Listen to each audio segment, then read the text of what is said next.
जी हाँ, अब से कुछ देर पहले अमेरिकी सदर ने धमकी दी है, इसका यही कहा जाएगा और एक लिहाज से इंकशाफ कि अमेरिकी बहरी बेड़ा तेज़ी से ईरान की तरफ बढ़ रहा है। ये एक तरह का ऐलान जंग है और सवाल ये है कि ये जो अमेरिकी बहरी बेड़ा बढ़ेगा और ये सिर्फ ईरान की तरफ बढ़ेगा दरिया हुर्मुज़ के होते हुए, तो ये जंग सिर्फ ईरान और पाकिस्तान अमेरिका के दरमियान रहेगी। और फिर बड़े जोम से हमारे अमेरिकी सदर ने कहा कि जिस तरह हमने वेनेजुएला में, आपको इल्म है, जिस तरह एक अगवा किया गया और एक लिहाज से ज़बानी जमा खर्च के अलावा किसी बड़े रद्दअमल का सामने दुनिया का नहीं आया, बल्कि हमने देखा कि अभी जो गज़ा के लिए जो अमन फौज तैयार हो रही थी, जिसमें ट्रंप एक अरब डॉलर ले रहे थे, हमारे थर्ड वर्ल्ड कंट्रीज़ के जिसमें पाकिस्तान समेत लोग हैं, पाकिस्तान समेत शामिल है, दौड़ पड़े उस ट्रंप की एग्जीक्यूटिव कमेटी का मेंबर बनने के लिए। और ट्रंप का कहना है कि वेनेजुएला से ज़्यादा बड़ा जो है बहरी बेड़ा है और जो आगे बढ़ रहा है और ताकत और तशद्दुद से हम इस जंग का इख्तिताम होगा। बहरहाल तर्जुमान ईरान ने जवाब दिया है और इसके बावजूद कि ईरान एक लिहाज से तनहा नज़र आता है, लेकिन उन्होंने कहा है कि हम इसका भरपूर जवाब देंगे। हमारे साथ ईरान में तेहरान में मौजूद हैं जॉन हुसैन, कवर करते हैं, साथ में मुनव्वर हुसैन को भी मायर लेंगे। जॉन साहब शुक्रिया, आपको हमेशा जहमत देते हैं। मुझे ये बताएं कि ये जो कुछ देर पहले जब ये स्टेटमेंट आया यहाँ पर, तो कोई फौरी रद्दअमल या उससे कोई खौफ या कोई, यानी खौफ का लफ्ज़ समाज मैं ज़्यादा कह रहा हूँ, क्या रद्दअमल देखने में आया जॉन? जी thank you so much Mujahid sahab. यहाँ पे रद्द अमल तो जाहिर है यही है कि अगर कोई भी गलती होती है अमेरिका की तरफ से, तो ईरान ने अपनी फिंगर जो है वो ट्रिगर पे रखी हुई है। और कोई भी गलती, पहले तो अव्वल तो पता ही ये चल रहा है कि साइकोलॉजिकल टैक्टिक है, प्रेशर है। अमेरिका इतनी देर से बातें कर रहा है कि मैं हमला करूंगा हमला करूंगा, हमला हो नहीं रहा। लेकिन अगर कोई भी हमला होता है, डिफेंसेस प्रिपेयर किए हुए हैं। और अभी जो मिशकी जंगें शुरू हो रही हैं उसके अंदर आप कोई भी इनकर्जन देखेंगे तो ईरान ने अपना रिस्पॉन्स जो है वो डेफिनेट रखा हुआ है। लेकिन यार थोड़ा सा अभी ये बताइए कि जब वो कह रहे हैं कि बहरी बेड़ा रवाना हो रहा है, क्योंकि बराह रास्त बहरहाल ईरान का कोई पड़ोसी मुल्क तो नहीं है कि कोई ज़मीनी रास्ते से, या जैसे पाकिस्तान हिंदुस्तान या पाकिस्तान इसराइल, तो ये दरिया हुर्मुज़ से अगर वो वाकई बहरी बेड़ा, एक ज़मान में हमने सुना था जब मशरक़ी पाकिस्तान सुकूते हुआ था कि 7वां बहरी बेड़ा कहा गया था उसको, जो नहीं पहुँच सका था पाकिस्तान बचाने के लिए। इसकी क्या नौयत है कि ये कि जो अमरीकी बहरी बेड़ा होगा, इसमें जदीद हथियार होंगे, जदीद मिसाइल होंगे, तो ये जो कह रहे हैं कि बढ़ रहा है, तो ये किस तरफ, थोड़ा सा हमें सॉरी टू से गाइड कीजिए हमारे नाज़रीन को। मुजाहिद बहुत कृषि है ये बेसिकली।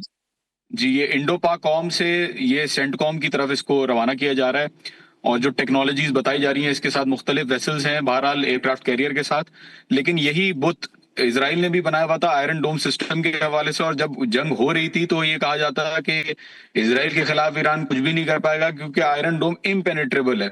यही बुत ईरान अब दोबारा अमेरिका की भी तोड़ने की कोशिश करेगा, जाहिर सी बात है, with different defences, different offensive weapons. For example इनकी जो फतह 2 मिसाइल्स हैं जो मार्क 15 की स्पीड, मतलब 1 सेकंड में 5 किलोमीटर की स्पीड तय करने वाली, ये इतनी तेज होती हैं कि उनके ऊपर स्टेल्थ बन जाती है, इनकी प्लाज्मा की शीट बन जाती है, जिसकी वजह से डिटेक्ट करना भी इनको मुश्किल होता है।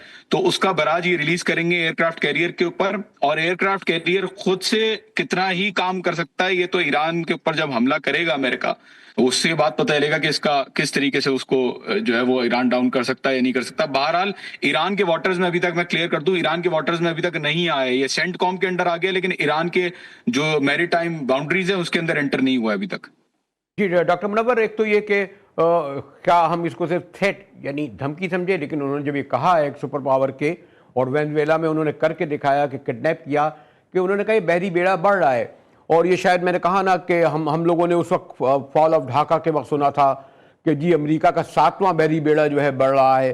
ये जो अभी बता रहे थे हमारे जॉन हुसैन जो तेहरान में हैं, इसकी जो हम बहुत ज़्यादा टेक्निकलिटी में तो नहीं जाएंगे, तो कोई और जब हमला करने जाएंगे यही तरीका होगा अगर वो कैसा करते हैं मुनव्वर हुसैन साहब?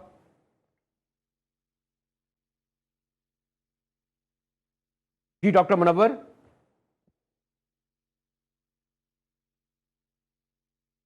जी, मैं पहले तो बहुत शुक्रिया मुजाहिद बरेलवी साहब।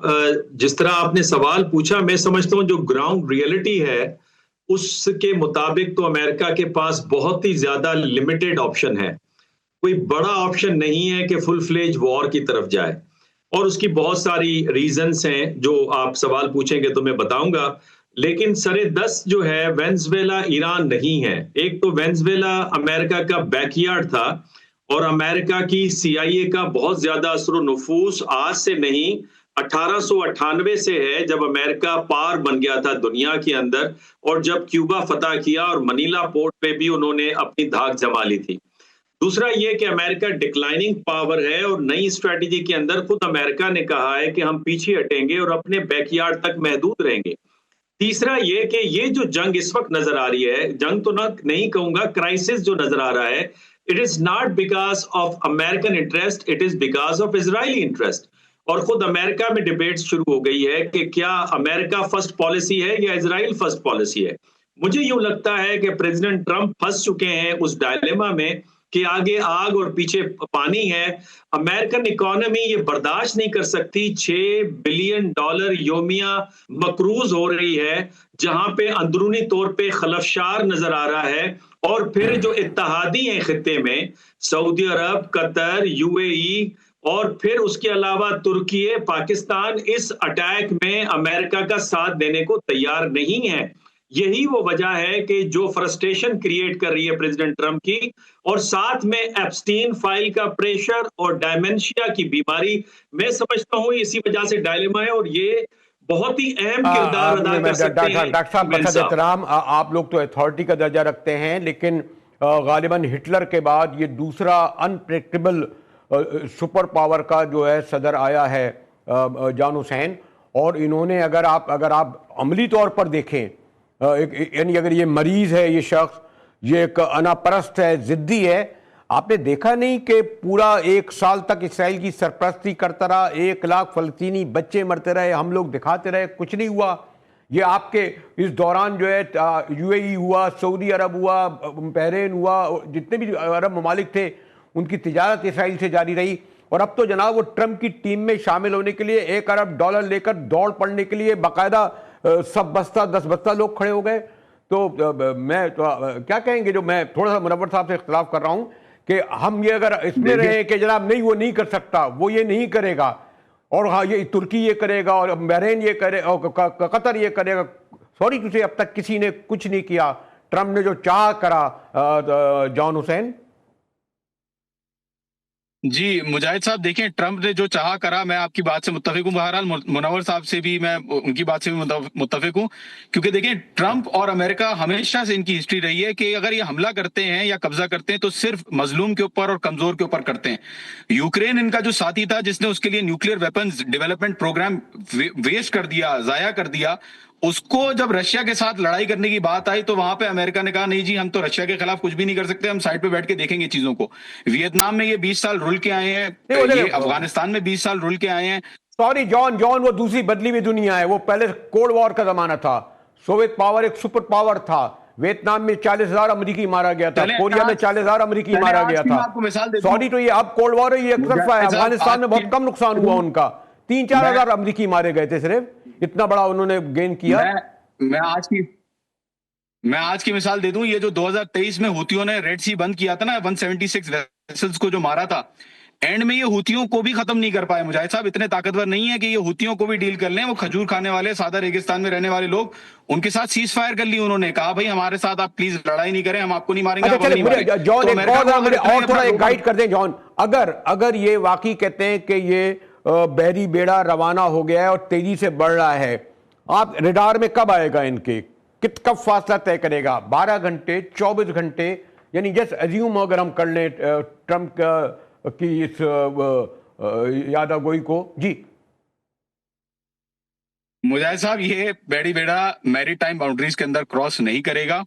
ये मैं आपको बड़ा कॉन्फिडेंटली बता रहा हूं, अगर करेगा तो बहुत बड़ी गलती करेगा। 14 जनवरी से ट्रम्प बोलता हुआ आ रहा है कि मैं आ रहा हूं, अभी आ गया, बस वेट करो। तो ये जो रेटरिक है वो काफी टाइम से चलती हुई आ रही है, और ये अगर होना होता तो सबसे अच्छा टाइम था इसका जब वो 6 जनवरी और 8 जनवरी को जो भी मामला हो रहे थे ईरान के अंदर, उस वक्त ये कुछ कर देते। उस वक्त इन्होंने नहीं किया तो अब क्या करेंगे? तो मुझे नहीं लगता ये पॉसिबिलिटी है अमेरिका की कोई इंगेज करने की ईरान के साथ। ये बहुत बुरी तरीके से, जैसे मुनव्वर साहब ने कहा, फंस चुके हैं, क्योंकि बेइज्जती इतनी हो रही है, इतने रिमार्क्स दे दिए, इतनी बातें बोल दी हैं, बार बार बैक एंड फोर्थ कर रहे हैं वो। तो आई डोंट थिंक इसके अंदर कोई भी तरीके से वो अपनी फेस सेविंग कर सकेंगे इस वक्त। फिर बड़ी माजरत के साथ एक स्टूडेंट के तौर पर ही कहूंगा डॉक्टर मुनव्वर हुसैन कि जो अमेरिका की तारीख रही है ना, इन्हें शर्मिंदगी होती है। मैंने कहा ना कि वो ये तो हजारों फौजी जब इनके मारे गए तब ये वियतनाम उन्होंने छोड़ा, और मैंने कहा आपकी हालिया तारीख भी आपके सामने है। और सबसे बदकिस्मती ये है कि आपके जो जिस तरह उस वक्त कहा था, ये सो कॉल्ड अरब मुस्लिम मुल्क मालिक जो हैं वो 0 + 0 + 0 = 0 हैं। आपने देखा नहीं, $1 अरब दे के चाह रहे हैं कि वो ट्रंप के साथ टेबल पे बैठ जाएं, फोटो सेशन करवाएं। मुनव्वर साहब, मुजाहिद बरेलवी साहब, ये प्रेगमेटिज्म है। देखें ना, रियल पॉलिटिक के अंदर आप सारे अंडे एक बास्केट में नहीं रखते और आप एक तरफ नहीं झुकते, स्पेशली कोल्ड वार के अस्बाक सीखने के बाद। और फिर उस अरब वर्ल्ड को जब कतर पे हमला हुआ तो अमेरिकन डिफेंस सिस्टम खामोश रहा। जब सऊदी अरब के ऑयल रिफाइनरी पे हमला हुआ तो ये अमेरिकन डिफेंस सिस्टम खामोश रहा। रियलाइजेशन ये है, जहां पे अमेरिका डिक्लाइनिंग मोड में है, और चूंकि इंटरनेशनल पॉलिटिक्स में कई चेज बोर्ड्स हैं, इकोनॉमी में आपकी जो स्पेस टेक्नोलॉजी है 2030 में जीपीएस रिटायर हो रहा है, साइबर सिक्योरिटी के अंदर और ट्रेड के अंदर, यानी $1.2 ट्रिलियन चाइना सरप्लस ट्रेड करता है, $1 ट्रिलियन का अमेरिका खसारा ट्रेड में उठाता है, सवाए एक मिलिट्री मसल्स पे जिसका एक नफ्सियाती असर होता है। मुजाहिद साहब, वो नफ्सियाती असर एक दफा टूट जाए, जो कि वियतनाम में टूटा, कोरिया में टूटा। और मैं आपको ये बताता चलूं, देखें थोड़ा अगर मुझे आर्गुमेंट करने दीजिए। देखें, जो इस वक्त की जो सिचुएशन है वो अफगानिस्तान से मुख्तलिफ है। अफगानिस्तान में चाइना, रशिया खड़े होने को तैयार नहीं थे, अमेरिका को उन्होंने अप्रूवल दी और साथ खड़े रहे, मुस्लिम दुनिया साथ खड़ी रही। ईरान का जो रेजिस्टेंस का जो स्ट्रक्चर है, वन, दूसरी जो उसकी अपनी कैपेबिलिटी है, मिसाल के तौर पे 400 शहीद ड्रोन्स डेली बना रहा है, इस वक्त तक 85,000 ड्रोन्स हैं। कौन सी वो टेक्नोलॉजी है कि एट ए टाइम 5 से 10,000 ड्रोन्स को रोके? और फिर जो चाइनीज रशियन मेड जो स्पीड लेजर इस्तेमाल कर रहे हैं, जिस पे आज मैं स्टेटमेंट देख रहा था, इब्राहिम लंकन के जो स्ट्राइक कैरियर के कैप्टन है, उन्होंने कहा है हमें 250 किलोमीटर पीछे हटना पड़ा है, बिकॉज ऑटोमेटिकली जो कैरियर है वो अपना कोर्स खुद ब खुद चेंज कर रहा था। तो टेक्नोलॉजी में जो सपोर्ट है इस वक्त चाइना और रशिया की, मेरा ख्याल है वो मीनिंगफुल। मैं आपकी यहाँ तक बात तस्लीम कर लेता हूं, लेकिन जॉन, आप एक दूसरे पहलू से 1% भी सोचें, और ये भी है कि अगर अमेरिका का बैरी बेड़ा ईरान की तरफ बढ़ता है तो ये जंग खाली ईरान महदूद नहीं रहेगी, खित्ते को अपनी लपेट में लेगी। ईरान से जो इर्द गिर्द के जो इलाके हैं वो मुतासर होंगे, और सबसे बड़ा शायद पाकिस्तान मुतासर इससे हो। मुझे नहीं पता कि अफगानिस्तान का क्या रोल होगा। तो ये जो है अभी तक तो यही है कि जब वो बड़े शद्दोमत से कह रहे हैं कि तेजी से बढ़ रहा है, हम इस बात पर यकीन करें या हम जो अपने तबसरे तेजी हमारे अपनी जगह जॉन हुसैन, यानी कोई वो तो एक रियलिटी बता रहे हैं कि हमारा बेरी बेड़ा बढ़ रहा है। जॉन हुसैन जी, मुजाहिद साहब, बढ़ रहा है तो देखें, ईरान तो कुछ भी नहीं कर रहा ना इसमें। अगर बढ़ रहा है तो बढ़ता रहे, अब क्या है, अब इसमें हम क्या कर सकते हैं? वो ईरान से कह रहे हैं कि जी आप न्यूक्लियर प्रोग्राम अपना बंद कर दें, बैलिस्टिक मिसाइल प्रोग्राम बंद कर दें, आप जो रेजिस्टेंस कर दें, और इजराइल के ऊपर से आप स्टांस बिल्कुल छोड़ दें। मतलब क्या करें? वो अपनी सॉवरेनिटी खत्म कर दें? मतलब ईरान में ये बेड़ा अगर आ रहा है तो ये तो आप अमेरिका से पूछेंगे क्यों भेज रहे हैं बेड़ा? मैं अमेरिका से नहीं, मैं तो बातें कर रहे हैं वो क्यों कर रहे हैं? मेरा सवाल ये, तो आइंदा 24 घंटे अहम होंगे जॉनसन? अगर बहुत स्पेसिफिक मैं कहूं, यानी अगर जो भी अमली तौर पर अमेरिका करेगा वो 24 घंटे, 36 घंटे, 48 घंटे? मुजाहिद साहब, बिल्कुल, अगर 24 घंटे बिल्कुल बहुत अहम होंगे। अगर ट्रंप वाकई एडल्सन्स और एपैक के जो पैसे $250 मिलियन लिए में अगर उसको वसूल करना चाहते हैं तो ये जो 24 घंटे हैं वो बहुत इंपॉर्टेंट होंगे। लेकिन ये हमला, मैं आपको बता दूं, ये हमला अमेरिका ईरान पे नहीं करेगा, ये अमेरिका हमला अपने ऊपर करेगा, अपने आप पे करेगा। जी मुनव्वर साहब, अगर मैं जिस तरह मैंने कहा उस जो बता रहे थे डिटेल कि अगर वो तेजी से बढ़ रहा है कितनी देर में ये फासला तय करेगा। अगर वहाँ तक पहुँच जाता है जिसमें ईरान उसकी रेंज में आता है, उसके जो मिसाइल हैं रॉकेट में, तो हम ये समझें कि अगर जो कुछ भी हुआ, अगर फिर जोर दूंगा 24 आवर्स में या 36 घंटे में नताइज सामने आ जाएंगे हमारे साथ। मुनव्वर साहब, मुजाहिद बरेलवी साहब, हम आपसे सीखते रहे हैं एज ए स्टूडेंट। देखें, जो नैरेटिव है मुजाहिद साहब, वो उसमें वेस्ट के कंस्ट्रक्ट करने का कमाल है। वहां पे ईरानी कमजोर हैं, चाइनीज कमजोर हैं, रशियंस कमजोर हैं। दूसरा, ताकत का एक नफ्सियाती असर होता है, वो लिहाजा नफ्सियाती असर डाल रहे हैं, लेकिन ग्राउंड रियलिटी जरा मुख्तलिफ है। और चूंकि पाकिस्तान का मीडिया ज्यादातर वेस्टर्न सोर्सेज को इस्तेमाल करता है, लिहाजा उनको पिक्चर इस हवाले से जरा क्लियर नहीं है। मैं ये समझता हूं कि जो डिक्लाइनिंग मोड में अमेरिका है, उसकी वजह से उसकी अब वो कैपेसिटी नहीं रही, और उसके जो ये कैरियर्स हैं, अब ये they are the sitting ducks, और उतने ही ज्यादा वल्नरेबल हैं। मिसाल के तौर पे जो एयर डिफेंस सिस्टम था 7 लेयर का, अगर वो टूट सकता है ड्रोन से, हाइपरसोनिक मिसाइल से, तो इससे ज्यादा मजबूत इस अब्राहम लिंकन एयरक्राफ्ट कैरियर का नहीं होगा। नंबर 1। नंबर 2 ये कि मेरा ख्याल है इतनी बड़ी कॉस्ट पे कर ली है प्रेसिडेंट ट्रंप ने, इसलिए वो डिप्लोमेसी के जरिए से मैक्सिमम कंसेशन एक्सट्रैक्ट करेंगे। और ये टाइम बड़ा इंपॉर्टेंट है, जिस तरह आपने कहा क्राइसिस सिचुएशन है, और प्रिंस मोहम्मद बिन सलमान एक्टिव हो गए हैं। प्रेसिडेंट बजक्शियां ने आज के दिन उनका शुक्रिया भी टेलीफोनिकली अदा किया है। मैं समझता हूं कि डिप्लोमेसी चल रही है बिहाइंड द कर्टन, और यही वजह है कि ट्रंप ये डिमांड कर रहे हैं कि कुछ बातें मान लें, कुछ छोड़ दें, ताकि उनको एक रिस्पेक्टेबल वे आउट दिया जाए। जी मुनव्वर साहब, मैं क्योंकि थोड़ा और इजाज़त करते हैं जान, अगर मैं आपसे कंक्लूडिंग करूं, वाकई जो एक बहुत बड़ा अभी जो पिछले महीने जो कुछ हुआ ईरान में, लोग कहते हैं कि गालिबन 70s के बाद, वो जो आयतुल्लाह के बाद इतना बड़ा वाक़या नहीं हुआ था। शहादतों और हलाकतों के बारे में भी काफ़ी तादाद आई, और ऐसा लग रहा था कि रजीम चेंज होने जा रही है, लेकिन ऐसा कुछ नहीं हुआ। जब आप लोगों से गुफ्तगू हम कर रहे थे इस वक्त, आप ये बताएं, मुझे नहीं पता कि इसमें ईरानी मीडिया इस पूरे, और या तर्जुमान का बयान तो आया है, किस तरह एक ओवरऑल आप वहाँ पर बैठ कर क्या फील कर रहे हैं? फ़र्क होता है ना, हम जो स्टूडियो में आराम से बैठ के डिस्कस कर रहे हैं, आप वहाँ पर हैं मौजूद, आप क्या फील कर रहे हैं मीडिया को देखकर, लोगों को देखकर, गवर्नमेंट रद्द-ए-अमल को देखकर? जॉन जी मुजाहिद साहब, बहुत अच्छा सवाल है। मीडिया यहाँ पे बिल्कुल मतलब इस चीज को ना एग्जैस्करवेट, मतलब कोई इसको इंपॉर्टेंस इतनी नहीं दी जा रही इन सारे इवेंट्स को कि लोग यहाँ पे परेशान हो। लोग यहाँ पे बिल्कुल भी परेशान नहीं है, आम आवाम की बात कर रहा हूँ। बहरहाल उनको पता है कि बेड़ी बेड़ा आ रहा है फॉर एग्जांपल, लेकिन उनको at the same time reality check भी दिया जाता है कि फॉर एग्जांपल किस तरीके से ईरान डील कर सकता है यूएस के साथ।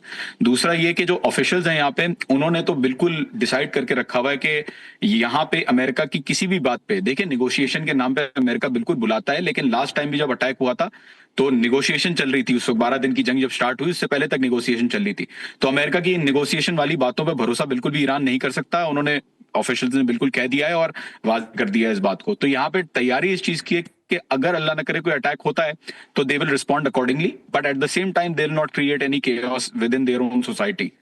ओके, जॉन हुसैन साहब और हमारे मुनव्वर हुसैन साहब से हमारी गुफ्तगू हो रही थी, और दोनों से जो गुफ्तगू से आपने अंदाज़ लगाया होगा कि वो इतना आसान नहीं है कि ईरान वेनेजुएला नहीं है, लेकिन सदर ट्रंप जैसा अगर हुक्मरान हो तो उससे कुछ भी तवक्को की जा सकती है कि जितने वेनेजुएला को किडनैप किया सदर को, और कहा कि उससे बड़ा बहरी बेड़ा रवाना हो चुका है, यानी आइंदा 24 घंटे इंतहाई अहम हैं ईरान के लिए। ये जो स्टेटमेंट यकजहती के हमारे जो मुस्लिम ममालिक, शो कॉल्ड अरब ममालिक दे रहे हैं, इससे किसी खुशफहमी में रहना नहीं चाहिए। जैसे मैंने कहा कि अगले 24 घंटे बड़े अहम होंगे। चलते हैं एक ब्रेक की जानिब के, हमारे यहाँ भी एक बहुत बड़ा हादसा सामने हुआ है जिस पर गुफ्तगू करेंगे।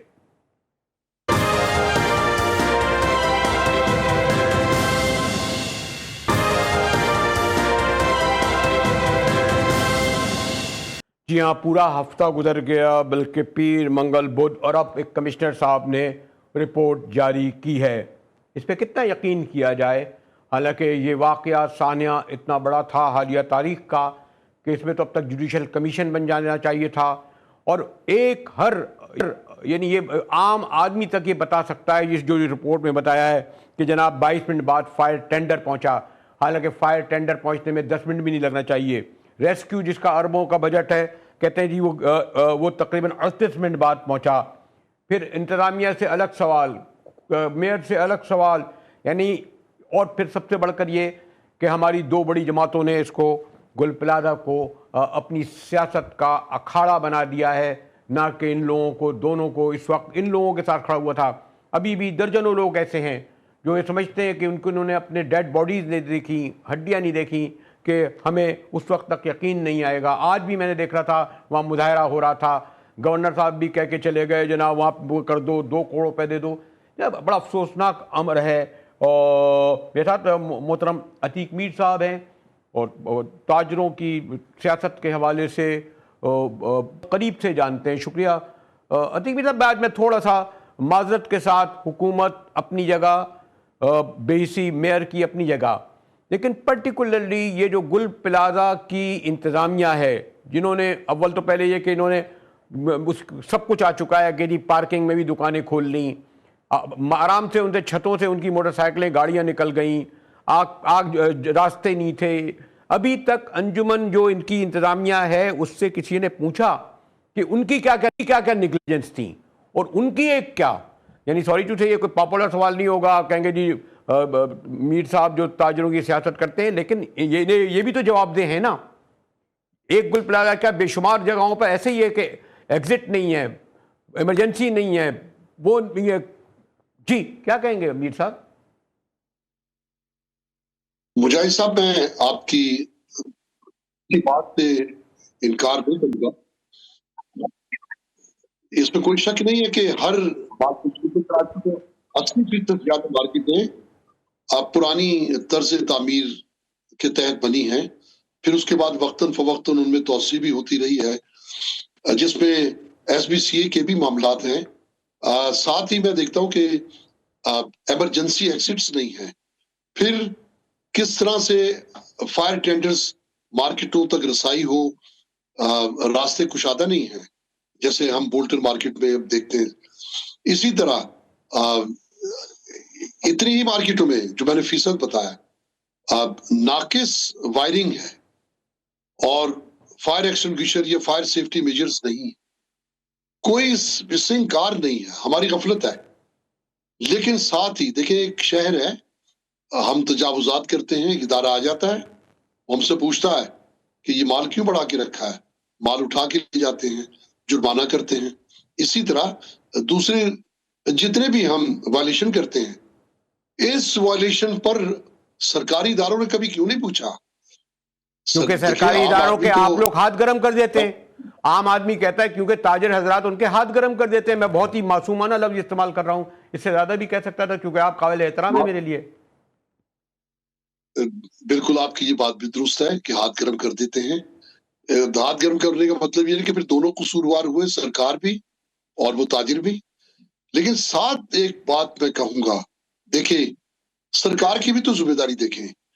कराची जो तकरीबन 3000 मुरब्बा किलोमीटर का शहर है, सिर्फ 31 फायर स्टेशन जिन पर 43 फायर टेंडर्स हैं, दूर दूर तक फासलों में है। जब कहीं आग लगती है तो करीब के फायर स्टेशन से गाड़ियां आती हैं, एक या दो, वो आके ये तारीफ करती है कि एक और रेस्क्यू बनाया है जिसके नहीं। और अतीक भाई, मैं रेस्क्यू के पास गया था उनके दफ्तर, वो कह रहे थे जी हम 17 मिनट में कराची में हर जगह पहुंच जाते हैं।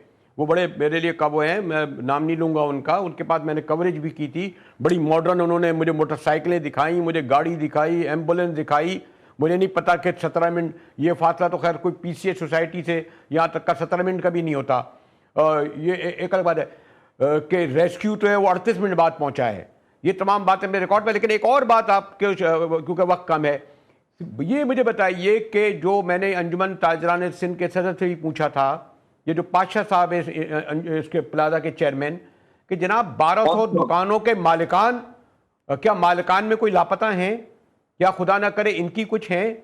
इनको तो कह रहे हैं ना कि हम 5 लाख रुपए दे देंगे, इनको तो कह रहे हैं कि हम आपको 2 माह में दुकानें बना के दे देंगे।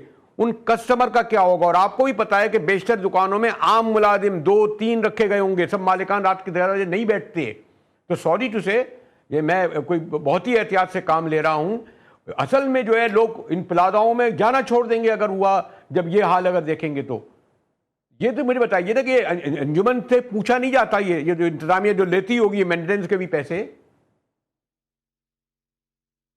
इसमें कोई शक नहीं है कि इसमें बहुत बड़ी तादाद थी, जिसमें अगर हम मार्केट को खरीदारों से खाली भी समझें तो भी 1200 दुकानों में 3-3 लोग तो होते ही हैं, मालिक होता है, 1-2 मुलाजमीन होते हैं, तो 3600 तो यही लोग होते हैं। और हफ्ते की रात थी, लोग खरीदारी के लिए आए हुए थे। अब तक इसके बारे में कोई वसूख से नहीं कह सकता कि कितने लोग मलबे में दबे हैं, कितने लोगों की जाने गई।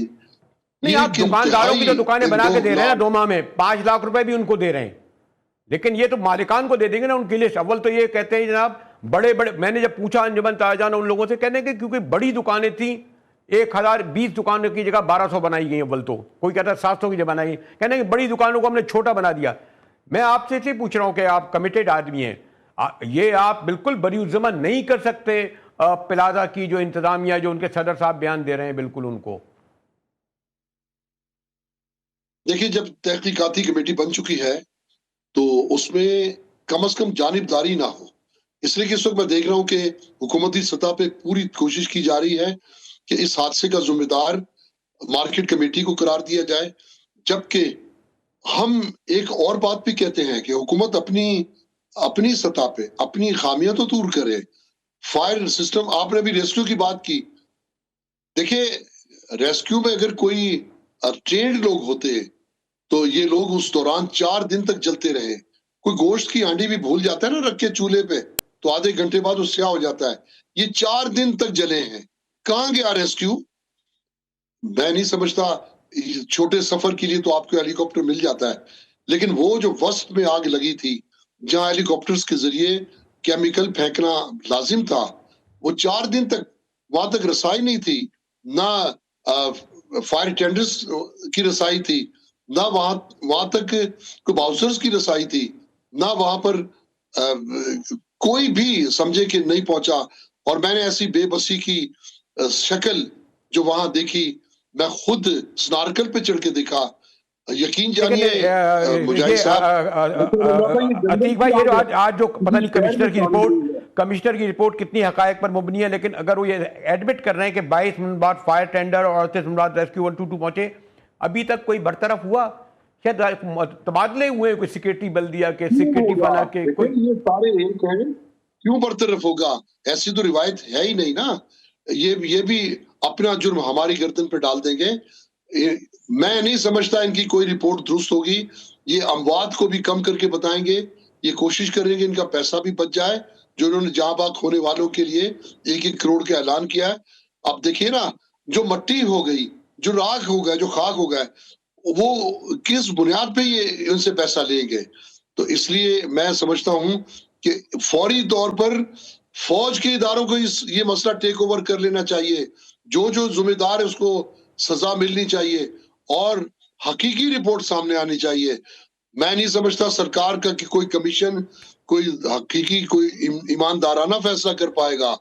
ये इस कमेटी पे ये मलबा डाल देंगे और उसको जिम्मेदार करार दे देंगे और खुद बरीउज़्ज़मा हो जाएंगे। मैं अतीक मीर साहब कोशिश करूंगा कि आपके साथ, जिस तरह आपको तो इल्म है, मैं तो हमेशा एक से कई बार कोई वाकया होता था, सानिया होता था, आपके चलकर ताजरों के मसाइल या जहाँ पर जो होते थे वहाँ पहुँचता था, और कोशिश करूँगा कि जल्दी आपके साथ एक बार फिर वहीं प्लाजा पर खड़े होकर गुफ्तगू की जाए।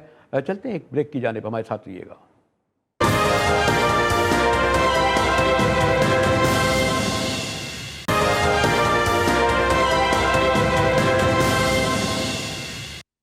मेरे साथ अतीक मीर साहब मौजूद हैं, चेयरमैन कराची जो ताजरों का इत्तेहाद है उसका। मीर साहब, अगर मैं आपसे कंक्लूड कराऊँ, मसलन अब इस पर जैसे मैंने कहा सियासत हो रही है, वफाक का तो आपने देखा ना, कोई मुशीर कोई वजीर नहीं आया। वजीर दाखिला यहाँ पुलिस से सलामी लेने तो आते हैं, उनको ये तौफीक नहीं होता ये पुलिस की कारकर्दगी आकर यहाँ देखते हैं। वो तो खैर उनका ध्यान क्रिकेट पर है, क्योंकि अरबों रुपया वहाँ पर उस खेल में मौजूद है। ये जो अगर वफाक हो या सूबा हो, इससे क्या फ़र्क पड़ता है? मुझे बताइए अतीक मीर साहब।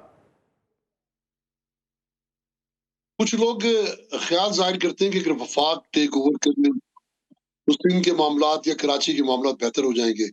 ये ऐसी बात है कि कोई चीज आप चोर से छीने और डाकू के हवाले कर दें, ऐसा नहीं है। अब अगर कोई उम्मीद अफजा बात रह गई है तो वो आर्मी ही से है कि इस तरह के लोग, चूंकि आर्मी ही देख रही है सारे मामलात को, और बड़े बड़े डिजास्टर में आर्मी का बड़ा किरदार रहा है जो हमेशा मुस्तहसन है। लेकिन मैं माजरत के साथ आपको ये कहूंगा मीर साहब, इसमें भी अगर ये लोग जिना कोर्ट से, बहरिया से, नेवी से अगर मदद लेते ना तो वो भी आधे घंटे पहुंच जाते हैं। ऐसा लगता है कि उस वाक़े आने वाले ये कमिश्नर, डिप्टी कमिश्नर या तो सोए हुए थे या बेज थे। अगर जंगी बुनियाद पर काम करते, कितनी दूर था जिना कोर्ट, जहां से रेंजर नहीं आ सकती थी क्या? नेवी के वो नहीं आ सकते थे? तो ये हम हर बात को आर्मी के जिम्मे डाल देते हैं, लेकिन जरा गौर करें जो लोग करोड़ों की तनख्वाहें ले रहे हैं, जो पजेरो गाड़ियों में घूम रहे हैं, जो मेरे ख्याल पहुंचे ही नहीं वहां पर, इनकी भी तो जिम्मेदारी है असल, तो इनको पकड़ा जाए। लेकिन कोई भी नहीं पहुंचा। कोई वफाक से कोई आ जाता, वजीर दाखिला आ जाता, यकीन जानिए ये वो बातें जिससे अहलियान कराची को एहसास महरूमी हो रहा है। ऐसा लगता है जैसे हमारा कोई पुरसान हाल इस मुल्क में तो कोई नहीं है।